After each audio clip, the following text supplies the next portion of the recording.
tous et bienvenue dans cette nouvelle vidéo du trading.fr. Je vous souhaite la bienvenue dans cette nouvelle émission. Alors aujourd'hui on va de nouveau, comme d'habitude, faire le point sur ce qui se passe dans les marchés, ce qu'il faut retenir et où est-ce que l'on va, parce que franchement c'est devenu très immobile. Alors vous l'avez peut-être vu hier soir, on a vu un relatif calme sur les marchés, un changement de direction. Tout d'un coup on a l'impression que les gens se posent d'autres questions, en tout cas pas les mêmes questions qu'ils se posaient avant. On en parle tout de suite.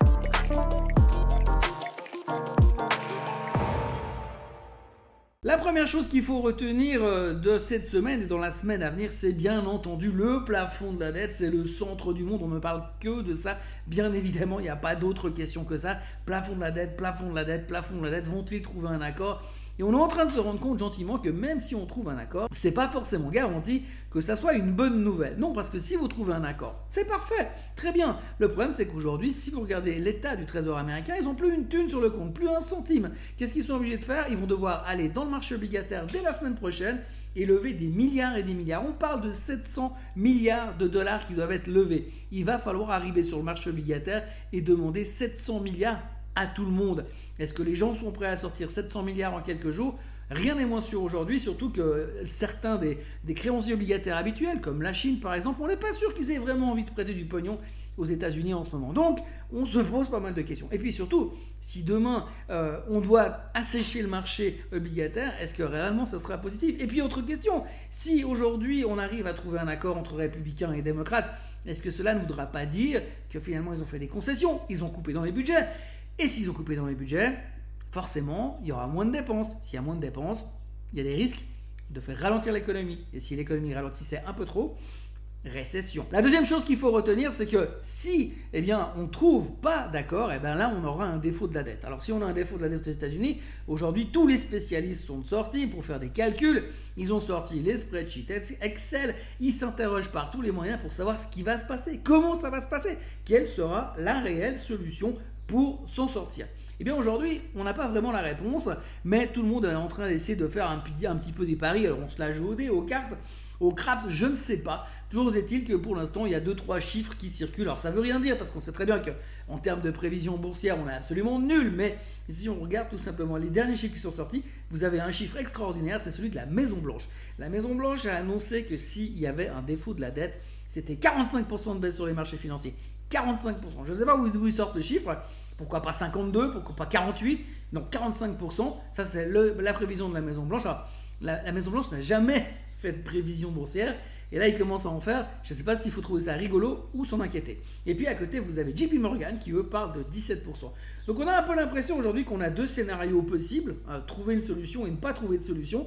Et dans les deux cas, c'est pas forcément évident que ce soit une bonne nouvelle pour les marchés et c'est ce qui fait qu'on balise un tout petit peu pour l'instant. La troisième chose qu'il faut retenir cette semaine, c'est que ce soir, il y a les chiffres trimestriels de Nvidia. Alors tout d'abord, ce sera plus ou moins le dernier chiffre vraiment important de cette saison qui finalement s'est relativement bien passé puisque la plupart des sociétés ont publié des chiffres en dessus des attentes. Ce qui ne veut pas dire grand-chose parce que si vous regardez par rapport aux chiffres de l'année dernière, à la même période, c'est pas en dessus, c'est en dessous, mais massivement. Mais comme ils ont été tellement prudents, ils ont tellement révisé à la baisse leurs attentes, ils ont tellement dit que ce serait compliqué ce premier trimestre 2023, que finalement les analystes ont baissé leurs attentes. Et quand vous avez des attentes qui sont au ras des pâquerettes, c'est pas si compliqué que ça de faire mieux. Donc du coup, on est assez content des chiffres actuellement. Mais ce soir, il y aura Nvidia. Mais Nvidia, ils ont explosé depuis le début de l'année. Nvidia, ils ont pris 100% et les valorisations de Nvidia sont devenues complètement débiles. Il n'y a pas d'autre terme. Maintenant, ils vont devoir délivrer. Alors, je sais bien qu'on a des prospects pour l'avenir, des attentes pour le futur de Nvidia qui n'ont absolument rien à voir avec le commun des mortels. Mais il va quand même falloir délivrer. Et puis, à la moindre incartade, à la moindre déception dans la publication des chiffres, on pourrait se reposer des questions, ou en tout cas, dans la moindre des pires situations, avoir envie de prendre les profits sur tout ce qui a explosé récemment dans l'intelligence artificielle. D'ailleurs, une des stars de Goldman Sachs nous disait il y a encore pas longtemps que c'était pas impossible qu'il faille commencer à penser à aller un peu plus loin dans la vision sur l'intelligence artificielle et que là, en l'espace de quelques mois, on a déjà grillé pas mal de cartouches pour les années à venir. Donc, retour à la moyenne.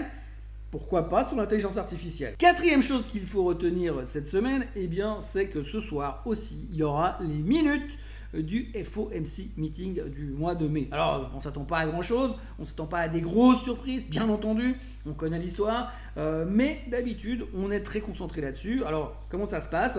Les minutes sortent, les gens analysent les minutes dans tous les sens avec des appareils qui lisent à leur place et qui pointent les mots qui sont délicats, et puis on en tire des conséquences. En général, on est très concentré avant, on est très concentré pendant quelques minutes, on est très concentré après parce qu'il faut prendre une décision en haut ou en bas, et puis le lendemain matin, on aura oublié le problème des minutes du FOMC meeting. Aujourd'hui, on ne sait pas. On a eu M. Powell qui a parlé vendredi dernier, qui a laissé entendre que selon lui, il n'y avait pas trop d'urgence de monter encore les taux. Cependant, il y a d'autres membres de la Fed, comme M. Bullard, l'ultra hawkish de la Fed, qui lui est venu nous dire que potentiellement, il faudrait peut-être qu'on pense, éventuellement peut-être, à monter encore une fois les taux en juin pour vraiment couper le sifflet à l'inflation. Et puis alors, hier, on a eu M. Bernanke, ancien patron de la Fed, avant Mme Yellen et avant M. Powell, qui lui a dit qu'il y avait encore énormément de boulot pour réussir à maîtriser l'inflation. Et ça, c'est pas forcément super rassurant. Et puis la cinquième chose qu'il faut retenir cette semaine, c'est qu'à la fin de la semaine, vendredi, il y aura les chiffres du PCE déflator. Donc c'est le chiffre lié à l'inflation que la Fed regarde le plus. C'est le chouchou de la maison. C'est ce que la Fed aime regarder. Et c'est avec ce chiffre-là que la Fed pourra commencer à tirer des conclusions sur ce qui va pouvoir se passer, éventuellement peut-être, lors du meeting qui aura lieu le 13 et 14 juin. Mais ça, c'est encore de la musique d'avenir.